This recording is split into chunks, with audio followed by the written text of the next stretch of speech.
سلامونه. امید لرم چې تاسو ټول به روغ او جوړ یاست او ژوند مو ښه روان وي. د یو نوي ویډیو د یو نوي موضوع سره بیا ستاسو خدمت کې حاضر یم.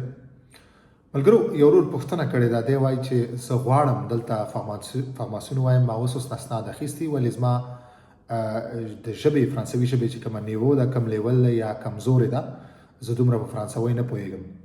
آیا زه کولی شم چې فارماسیون واخلم یا وانخلم؟ یا آیا هغه خلک کولی شي چې هغه فارماسیون واخلي، کوم خلک چې فرانسوي د دوی نه زده یا فرانسوي ضعیفه وي یا لیول نیو کمې؟ په دې اړه باندې دا ملګری غواړي چې معلومات واخلي.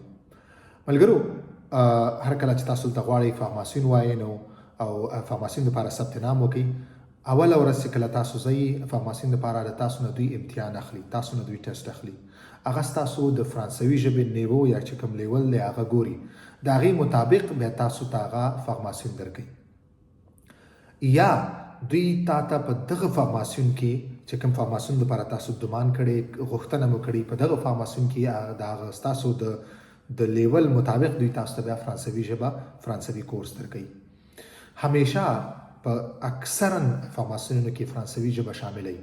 مثال یو فارماسیون د یو کال دی، په دې یو کال کې تقریبا 3-4 میاشتې 15 میاشتې اتمن تاسو فرانسوي ژبه وایئ اول، هغې نه بعد بیا تاسو خپل فارماسیون ته ځئ.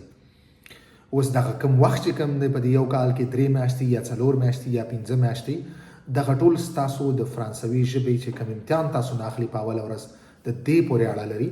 په دې کې که چیرې ستاسو د ژبې فرانسوي ژبې نیو ښه وه نو تاسو به کم وخت فرانسوي ژبه وایئ، یا که چیرې ستاسو نیو، ستاسو لیول د فرانسوي ژبو ټیټ و نو تاسو به بیا ډېر وخت فرانسوي ژبه وایئ. بله مهمه خبره دا ده چې ډېر زیات داسې فارماسیونونه شته چې هغې دپاره باید ستاسو فرانسوي ژبه ډېره زیاته زده وي. ستاسو د فرانسوي ژبې چې کوم لیول دی هغه باید جګي. که چیرې دا کمي د هغه لیول ته نه رسیږي نو بیا تاسو په دغه فارماسیونونو کې داخله نشئ اخیستلی.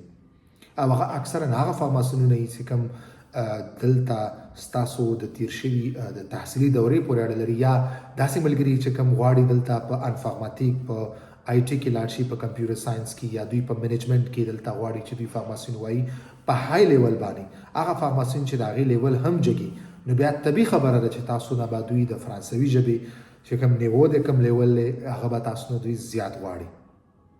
نو بالکل داسې فارماسیون شته چې هغې دپاره باید ستاسو فرانسوي ژبه په های لیول باندې، که چیرې نه وي نو تاسو نشئ کولی. دې دپاره به اول تاسو فرانسوي ژبه زده کوئ، هغې نه بعد به دغه فارماسیون ته بیا تاسو ډمان کوئ.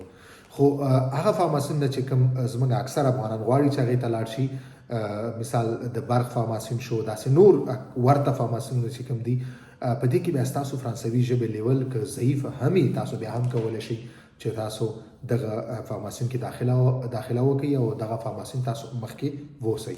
ولې مهمه خبره، مهم دغه ټکي باید تاسو ولرئ چې تاسو حتما فارماسیون ته ډمان وکړئ، بیا دوی ستاسو امتحان په فارماسیون کې اخلي. هغې نه بعد بیا ستاسو فیصله کېږي چې تاسو څومره وخت باید فرانسوي ژبه ووایئ. مننه ملګرو، ویډیو همدومره وه، په مخه.